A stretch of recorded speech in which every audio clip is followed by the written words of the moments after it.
It is Thursday, April 25th, 2024. This is another edition of Baseball Today. That is my man, Trevor Plouffe. I am Chris Rose, producer Dan along for the ride as well. Yes, I know it's a little bit different today. I've got no hat. I look like I actually showered in the last 24 hours twice, if you're keeping score at home. I got like a collared shirt. I got to go do a little NFL draft coverage right after this. That's why we got the early live start time today. I'm so happy for you, and I'm so happy for NFL fans that get to listen to you because I honestly, Chris, let me compliment you for real for a sec. Okay? Mm-hmm. I don't know a bigger sports fan in the world. Like you and I used to think it was Talking Jake, but I think you got him beat because you got a depth of knowledge that goes back to 1948. He can't do that.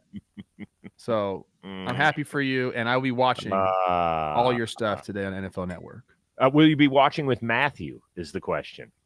There's a possibility that we'll be watching the draft together. Okay. Possibility. Yeah. I love it how you said, I want to compliment you. And then let's see, how long was that? 23 years before I was born. You just aged me by almost a quarter century right here. Put me on blast. That's okay. Age is not a bad thing. It's wisdom. White hair means wisdom. It does. And by the way, if you tune into NFL Network, I'll be doing the pre-draft show today from 4 to 7 Eastern. You will see this darker, so don't be surprised. I was going to ask that. Usually you go a little darker before you get a big event. Yeah. Here on, when we're streaming, it doesn't look as bad, but on TV, because of the distance, it looks like I should be sleeping under the freeway. So I don't want to be doing that anytime in the near future, although you never know. All right, we start off with the tip of the cap, even though I don't have mine. Plouffe can do it, and he should. Josh Naylor's had a tremendous year for the Cleveland Guardians, but what a moment. This is a woman named Carolyn, and she is unfortunately in hospice care, and she has been a huge Cleveland baseball fan. Josh Naylor is her favorite player. He got wind of this. He brought her flowers. He took a picture with her on the field. We've talked about this countless times, that ball players sometimes don't know the impact they can have on just a regular person's life. And here, this is a woman who unfortunately is in her last few days, weeks, months, we don't know exactly. And she wanted to spend time with him, and there he is. I love this for so many different reasons. Good on Josh for going out there and doing this. I totally agree with you. Like, as I'm out of the game, you see the game through a different lens. Ball players, you need to be doing anything you can on every single day to go make somebody's day. And it's something as slight as tossing them a ball or your batting gloves or just signing that one extra autograph. It means the world. I also love that Josh Naylor is that beautiful old lady's favorite player. And the juxtaposition of those two together is great. Yeah. So when they tell you to don't get emotional on the field or whatever it may be, don't listen to them, because even that nice old lady likes it. So be you. Good on both of them. Be you. And Josh Naylor's got a heart of gold. Well done. And Carolyn, we wish you and your entire family well from the entire John Boy Media. Yeah, sorry to all the Josh Naylor haters out there. What are you going to do? Nothing. He's winning everybody over. Let's talk a little baseball.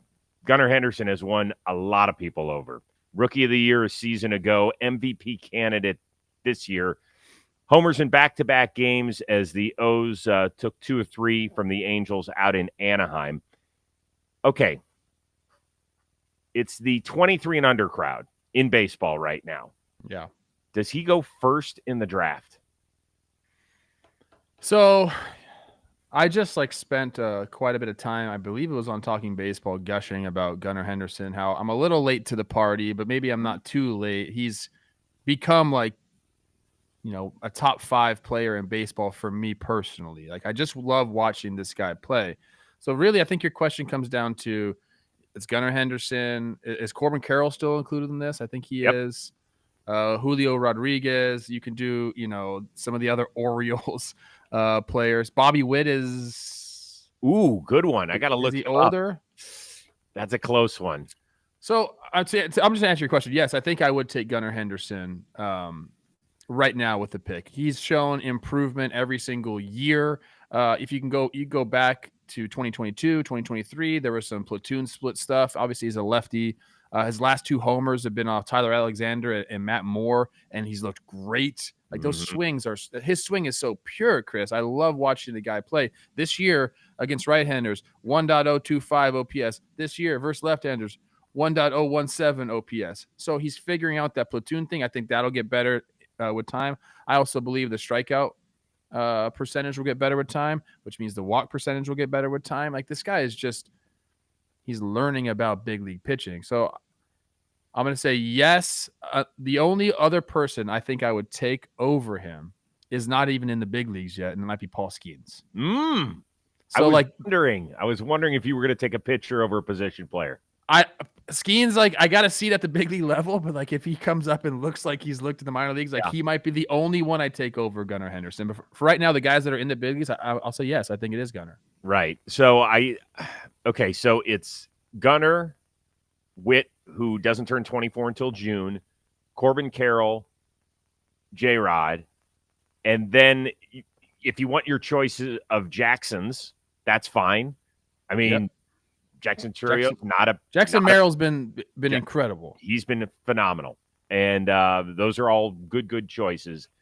I think this guy's going to stay at shortstop, first of all. He's awesome. He made a play yesterday where I was like, oh, damn, that's just some special stuff. Witt might win out just because of the speed factor. I think that he could change a game in the late going with his speed. Not that Gunnar is slow. Here's the 92nd percentile in sprint speed. So I know, but I don't think that he's Bobby Witt speed. He's not. No. Bobby Witt is 99. He's the guy. Right. That's man, this is a tough one. I didn't even think I'd have this much difficulty when I wrote the question. I love Gunnar Henderson too, and I took him this week in the Homer draft, and he's made me look smart because I went 2 straight weeks with nothing, with bagels.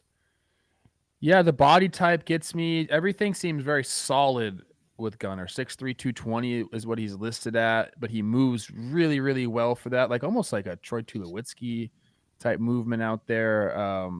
But the swing has me locked right now, Chris. I just love it. The power, the quickness of the hands, the repeatability of it, everything looks really nice from him. And I love it when lefties are great against lefties.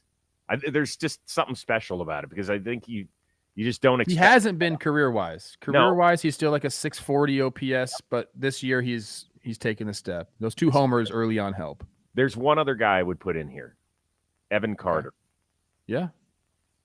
That's one. Wyatt Langford. I mean, there's a lot of young kids. Dude, Evan Carter's right now. 21. Yep. He's 21. Yeah. Hey, the guy that we are dismissing yesterday, Vlad, he's only, 24, 25? 25, yeah. I will go Gunnar by this much, but it's... Over who? Over Bobby Witt, and then I'll go Julio. Oh, okay. That's where I would go. Julio's a really good one, too. I think, we're getting a little bit of recency bias. He's had some struggles early on last year, some struggles this year, but I think... How about this? Like, peak, who are you taking? Well, I mean, the idea is that you're picking for just to build the team. Yeah, I take Gunnar. Okay, Gunnar or Skeens, man. I'm telling you, that guy could be a problem. He's going to be fat. Get up here soon, please. We're waiting for you. We didn't even mention Ellie, by the way. Oh my gosh, sorry, my bad. Ellie could be the guy. Yeah. He had, by the way, Gunnar Henderson had almost 70 extra base hits as a rookie. That's pretty damn problem. Good. Yeah, he is. As for Wednesday's game, the Orioles won 6-5. There was a little bit of controversy. Actually, there was a lot of controversy. So the Angels are down a run in the 9th, and Joe Adell is at first. It's always a base running adventure when he's out there on the paths. Tries to get into scoring position with 2 down, and he is ruled out on an attempted steal. Well, of course, we're going to replay that thing. We're going to take a look at it. And the Angels broadcasting, they think, listen, we're definitely continuing to play because he got his right foot in there on the base before Henderson tagged him. Absolutely, right? Isn't that the way it's going to go? Well, maybe not. This call goes the way we think it should. Crowd is chanting safe. After review, the call on the field stands. The runner is out. That is absurd. That is absurd. That's unbelievable. That's a joke. That's a joke. absolutely ridiculous. It is clear on the replay that Adele was safe, and it is a ridiculous way to end this game. That's garbage. Dad's he's had a couple of doozies this year already, man. Yeah, those guys are good together. There's some fiery testosterone in that. Yeah, yeah. Okay, so we've only spent 3 of our 4 shows this week talking about the umpiring. Was it that bad? So that call in particular, it is bad because we go from one human element to another human element here. There's got to be something better than what we have. And I think Jimmy's shown that cricket has some sort of like vibration system that can really hone in on stuff like this. Like, it is difficult. Like, if I'm sitting in front of a screen, I did watch that. Like, part of me right away said, oh yeah, he's safe. And then you start to look at it again. You're like, okay, where did that glove, or when did that glove actually, make contact? So like, there was a little bit of doubt, and the rule says has to be clear, convincing evidence to overturn call in the field stands. Like, it goes from one human element to the other human element. And again, I want the human element in the game, but once you review something, it should be like the right call. So we have to figure that whole aspect of it out. Like, we can't just have, like, no offense to the older crowd, like some 65, 70-year-old dude watching a screen. Like, it's the same kind of thing. Like, yeah, you get to slow it down, but sometimes, if you watch baseball, you get to see quite a few replays. Sometimes the replays are tough to read. I mean, I don't know. What did you think of that play? Did you think it was clear and convincing that he was safe? I know Angels fans say yes. Yes, but I believe he was safe. I look at it and say he's safe. Me too. Would I bet my mortgage on it? I don't think so. And isn't that the deciding factor when you have to overturn a call, right? If that's clear and convincing evidence. So for you, is it clear and convincing? Initially, like the very first shot, I'm like, oh yeah, he's safe. I know. And then when they start to slow it down even more, I got a little bit like confused. And I'm not 100% sure. I'm not 100% sure. I'm like 85% sure. So if you were in the replay out in Chelsea and looking at it, what would you have said? Well, I'm an entertainer and I want to entertain, so I would have let him be safe just so the game played on. Okay, let's pretend that you actually want playing Puppet Master. Yeah, okay, there. Behind the curtain. Let's pretend that you actually wanted to do your job as a major league umpire, and that's who's up there, right? It's umpiring crews that aren't on the field that particular week, and so I think you asked the right question. Would you put your house up on it? And he was safe. I would say call stands if that was the question. Right, and this we're not trying to take shots at Angel fans or anything else. In trouble on the internet. Oh man. Okay, I understand why, but at the end of the day, that's what you have to look at it. It's not just a ball game. It's not, like, the whole idea is, would you stake everything you have on overturning this call? Some of them I would have. The one with Michael Harris yesterday, where the ball was fouled off the ground, and Betancourt made it look like it tipped off of his shoe and he caught it for a third strike.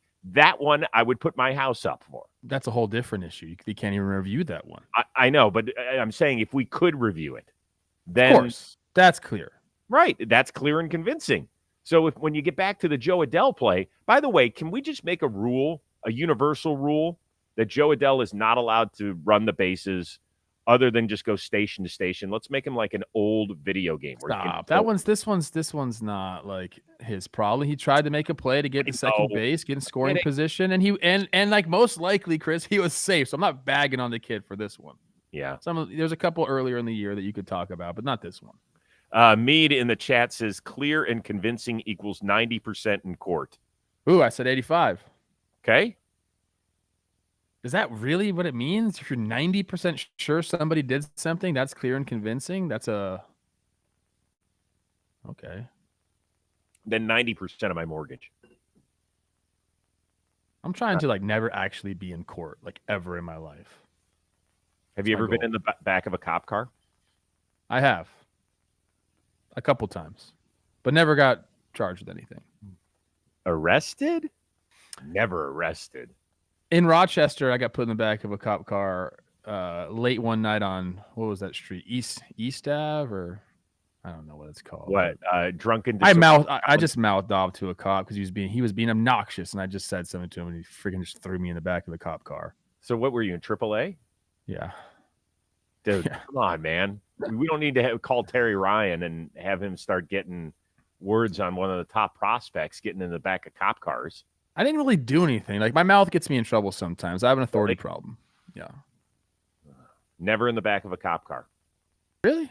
Nope. It's not great, Chris. It's all hard plastic. Nothing cushy back there. I can't imagine it's great. I'm also 0-3 all-time in fights. I haven't led much of a life, to be honest with you.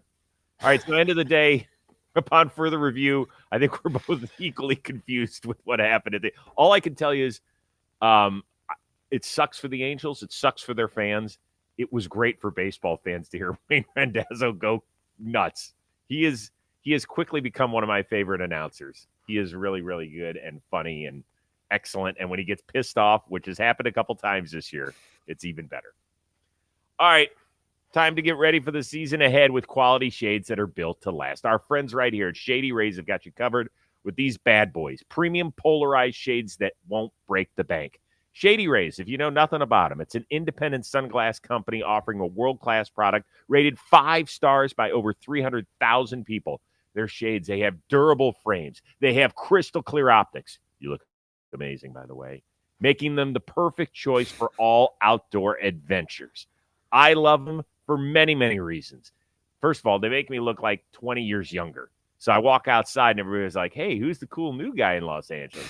No, that's the old dirtbag who's been living here a quarter century. Plus, if your shades ever go missing or take an unexpected hit, don't sweat it. They have the most insane protection in the history of eyewear. Every pair of these bad boys is backed by lost or broken replacements. And one other thing. If you don't love your shades, and I haven't heard it from one customer, you can exchange them for a brand new pair or return worry-free within 30 days. And exclusively for our listeners, Shady Rays is giving out their best deal of the season. Head on over to shadyrays.com. Use the code word today. You're going to get 50% off 2+ pair of polarized sunglasses, and that offer applies to the custom Jimmy and Jake collab shades. Go get yours now and look even cooler than this guy. We continue on, unfortunately, with a bunch of bumps and bruises.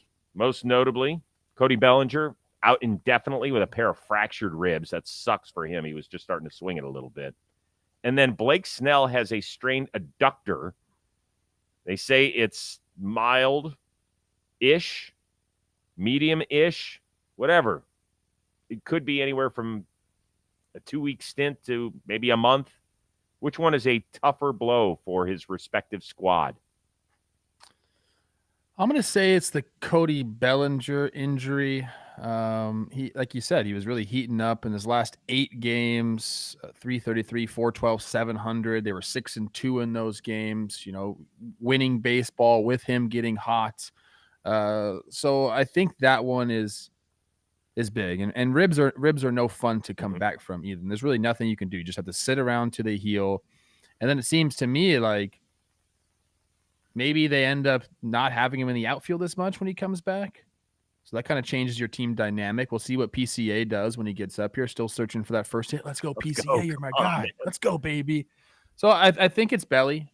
And the Cubs are, what are they sitting? Are they in second place? I think so. What are they? Second place in the division, right behind the Brewers, I believe. So I'll say it's Bellinger. San Francisco, like the Snell thing, I've done adductors before. That's like, for people that don't know what that is, that's like the groin-ish area, like kind of like down your leg. So you think IT band, but opposite side, inside your leg. That's no fun to come back from, especially if you're a pitcher.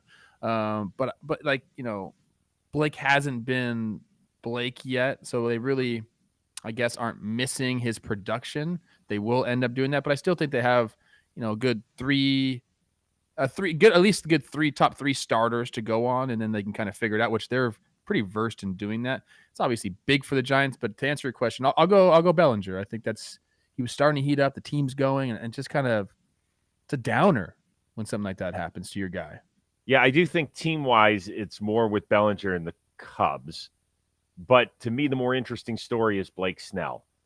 Now, how much of this came about? I know that he's dealt with this in the past, but how much of it came about because he may have rushed himself a little bit, right? He didn't have, what did he throw to like sim games to get ready. Yeah, I don't know if he rushed himself necessarily, because he did take that extra couple days when he got to the big leagues to make sure he was ready, and he may not have, been tip-top shape. But Right. I don't know if rushing is Okay, that's fair. is But there. I still think it's a viable question. Sure. The other part of it is, Blake Snell has consistently been a slow starter.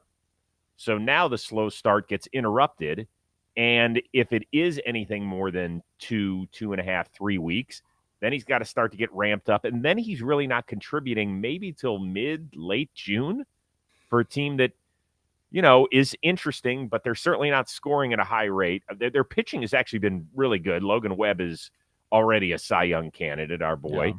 Yeah. And, they've actually done a pretty decent job. Jordan Hicks has been phenomenal. Kyle Harrison is solid. Keaton Wynn has done a great job. They're going to find somebody else. They've got a couple of guys down in the minor leagues who've been pitching pretty well that they could bring up. I remember last year, every turn through the rotation, it felt like they only had 3 starters, and then they were going like 2 bullpen games. They do not want to go back to the bullpen game. They had to do it yesterday, and that didn't work out great. So, it's an interesting story because you want to see Blake Snell at his best soon, not like late June if you're a Giants fan. Yeah. I mean, he's going to have to go and kind of start the whole thing over again. That's the problem, because you can't throw with this. No. I mean, maybe you just do some like sit down and just do some arm stuff. I'm assuming you can do that a little bit, but not obviously the same. Yeah. What do you do? Like, you can't. What can you do? I think he'll definitely continue doing some shoulder exercises and maybe like some sort of weighted ball program. Maybe you do like seated tosses just to keep your arm. But you could isolate your upper body. I was never a pitcher. I'm assuming they have to do stuff like that, but you can't really be moving it around at all. Yeah. It's not within the first 10 days. All right, let's move on to this.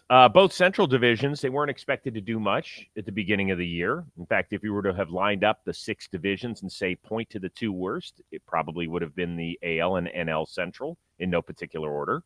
However, if you're paying attention, both divisions each have 3 teams playing at least .560 ball. The AL East is the only other division that can stake that claim. Is it possible we underestimated the Centrals? I mean, clearly we underestimated the Centrals, and I think it's okay, like, to go into a season and say, hey, this team has some question marks, and this is who they filled it with, and we need to see it before we start 100% believing it. You just go off what you have on paper, and if I was to tell you that Seth Lugo was going to have a 2.03, Brady Singer was going to have a 2.76, Alec Marsh is going to have a 2.7, Michael Wacha 3.8, and then Cole Reagans is going to be the worst pitcher by ERA on the Royals, you'd be like, that's BS. They're not going to be looking like that. But here we are, 3 weeks, 4 weeks into the season, and some people have, I guess you could say, overperformed. I don't know. And a lot of these teams that we were looking at, they were, basing their rosters around some young, unproven guys. Mm-hmm. And I think it's okay to be skeptical of that. But what we've seen, I think, over the last few years is some of the younger guys that come up, not all of them, but some of the younger guys that come up are more ready to play than maybe in years past. And I don't know if that's a true statement, but that's the way I feel. I don't know if there's statistics to back that up, but when these guys come up now, they're more ready to play against big leaguers than maybe they used to be. And I don't know if that's just us giving them confidence, saying like, you're the guy. Whereas when I came up, it was like, just don't fuck it up. I think there is a different psyche there, but I think it's okay to question some of the young teams. And I'm fine with being wrong about the Centrals. In fact, I love it. And I didn't know your Guardians were going to be a top 5 offensive team in baseball either. I don't know. Yeah. And listen, I'll be the first one to say that they've been aided by, and I'm not going to say a soft schedule, because you play the same teams. That stuff doesn't matter. The AL Central definitely is going to get favored playing the White Sox 13 times a year. Yeah, well, but they've played them 3 times. Now they've played the A's 7. They're done with the A's. They're done with the Red Sox after Thursday, although the Red Sox have played, in my opinion, really, really good baseball, considering all the injuries that they've had. So many injuries. Their starting staff has been ridiculous. So I was actually chatting I was texting today with Vinny Pasquantino, and he was asking me, he's like, "Are you going to be in Detroit for the draft? Because they got a day game against Toronto, and then they fly there, I believe, tonight." And I said, "No." I said, "Good luck to your Jets." He's the biggest Jets fan I know. I can't believe it. And we were talking about the division. I said, "You guys are off to a great start." He's like, "Hey, and are your Guardians for real?" Because this is the thing I learned about baseball players. You are so focused on what you're doing, you have no idea what's going on in the rest of the league. Yeah. I mean, nothing. Agreed. And he's like, "Are they really that good? I've seen their record, but are they good?" And we were discussing a little bit. He goes, "I'll be honest with you. I really think our division is good this year." And I said, outside of the White Sox, I couldn't get him to bite. He won't say anything. But he's like, "Yeah, there's 4 teams that can really win this thing." And in the National League, I still think Pittsburgh is going to fade a bit, leaving 4 other teams there. Milwaukee has been shocking to me. I really think. I thought that losing Corbin Burns in spring training, I thought that would be, that was like the crowning blow where guys are like, "Oh, it's really happening. They're just going to dismantle us piece by piece." And then Devin Williams. And then Yelly after a hot start during the year. So I'm going to reserve judgment on both divisions. I'm not going to say, did we underestimate them? No, we're a month into this thing. I'm not going to say that yet. I hope I am. I love when there's good competition. Why are you frowning?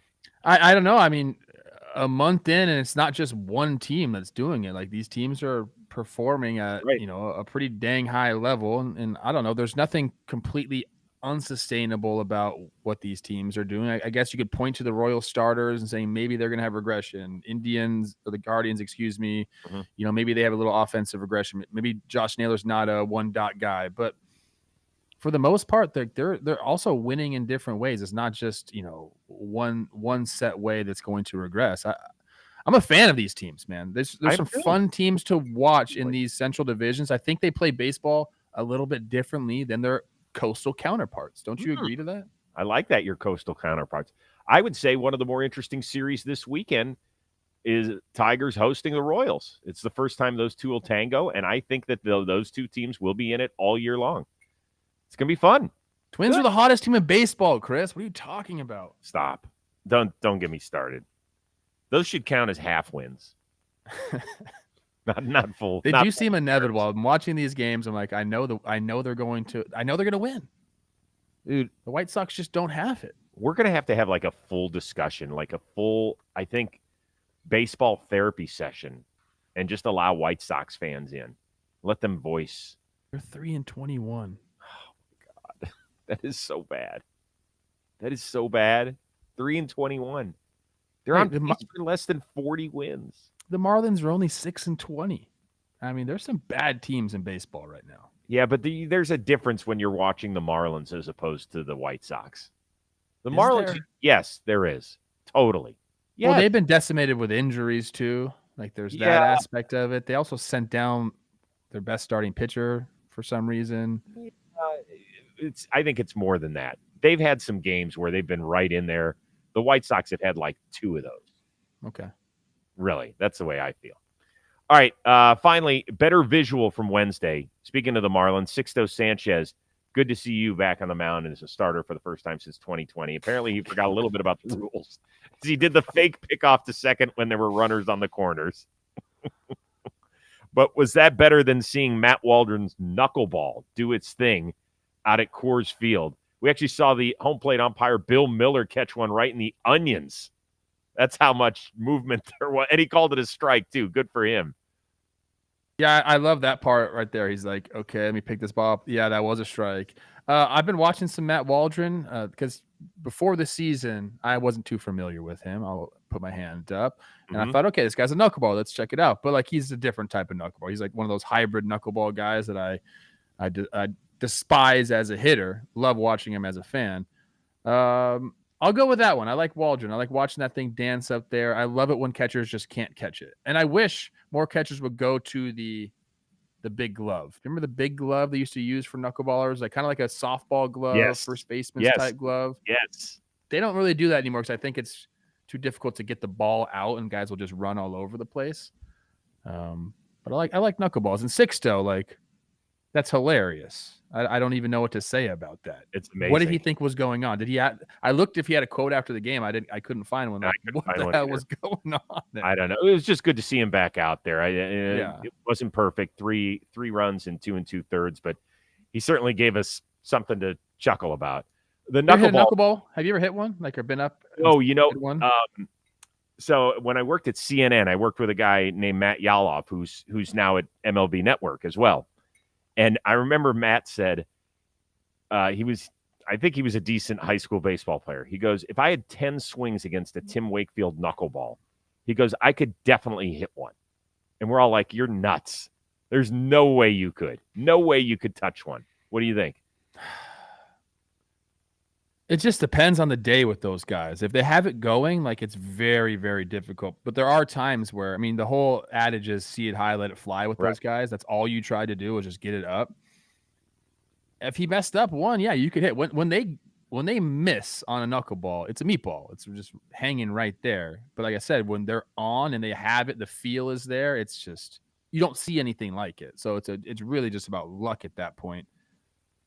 Average person against a Tim Wakefield, if he's on, I think you could make contact. I don't think you'd hit it hard. Right. Might be able to, like, flick it. Just flick it. But, like, squaring one of those up is very difficult. God, I want to try that. That should be my goal. I want to get out there and try one. I'm trying to think, like, do we know any knuckleballers? Like, it's tough. I got one, but it's not like a good one.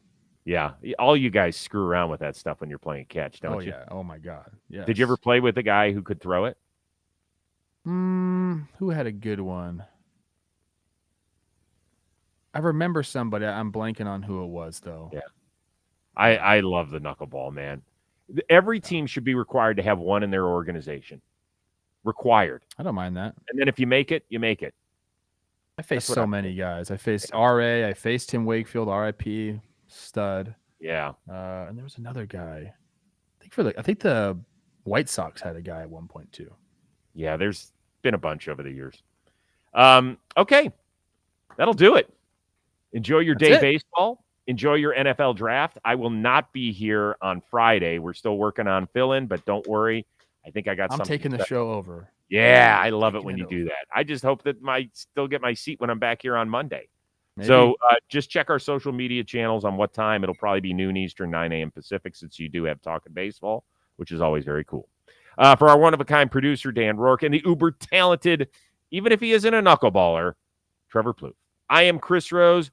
Somebody will see you Friday on Baseball Today.